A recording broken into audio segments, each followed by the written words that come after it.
आयज आमी पवित्र क्रिस्ताचें जैताचें परब समोर उमतां.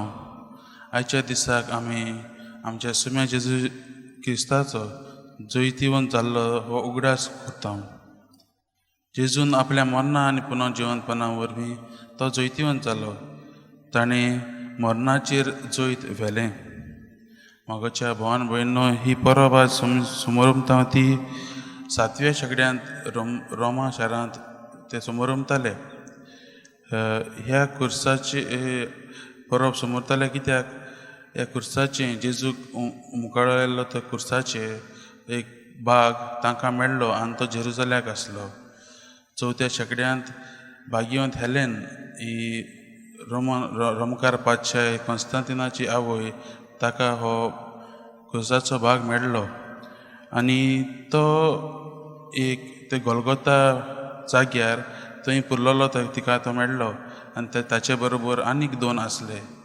अशी एक घडणी आसा की तिका खबर आसूंक ना तो खंयचो कुरीस तो जेजूचो खरो कुरीस. आनी थंयच्यान एक मरण पासार जातालें आनी ती त्या कुडीक मेलेल्या कुडीक हे 3य कुरीस लायता आनी जेन्ना जेजू उमकळटलो तो कुरीस त्या कुडीक लागता तेन्ना ती कूड तो मनीस मेलोलो मनीस जिवंत जाता.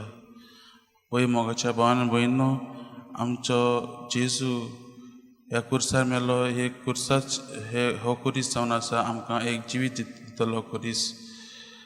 आयज आमी पळयता जायतीं क्रिस्तांवांक आमकां प्रश्न करतात, क्रिस्तांव लोक कित्याक ह्या कुर्साक वाखणटात वा क्रिस्ताक वयर उबारतात काय म्हणून.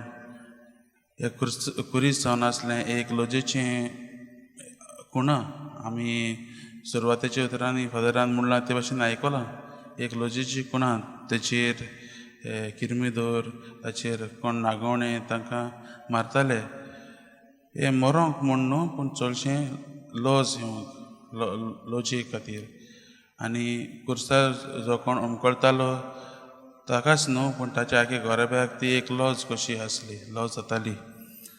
पूण जेजू ताणें कसलेंच पातक करिनासतना ताका तो कुर्सार उमकळायलो आनी ताणें आख्खेच ह्या कुर्साची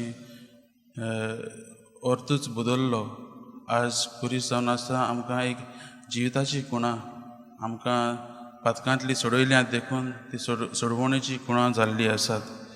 मोगाच्या भावान भयणो, आमच्या जिवितांत जायतीं कश्ट येतात, त्रास येतात आनी आमी हे कश्ट आमचे कुरीस म्हूण मानतात.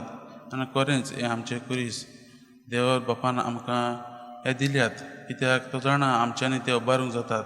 आमचो देव इतलो मोग करता, तो आमकां आमच्यांनी उबारूंक जायना तितलें कांयच दिवचो ना, पूण तो आमकां आमचे कडेन जाता तितलेंच दिता.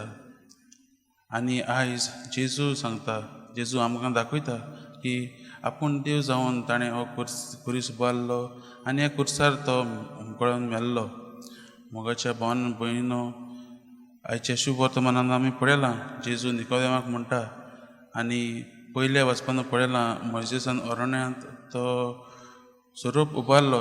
तेच परीन आमच्या जिवितांत जेन्ना जायते कश्ट येतात आनी आमकां दिसता आमच्यांनी हे कुरीस उबारूंक जायना, तेन्ना आमी आमची नदर त्या कुर्सार उमकळटल्या जेजूचेरूच मारूंक गरजेची. कित्याक ताकाच पळोवन आमकां सासणाचें जीत मेळटलें, ताकाच पळोवन आमी आमचो कुरीस उबारूंक पावतलीं. आयज हे दिसाक नियाळ करता आसतना आमी जेजूचेरूच नदर मारुया आनी जेजूच्याच आदारान आमचें जिवीत मुखार व्हरूंक आमी प्रयत्न करुया.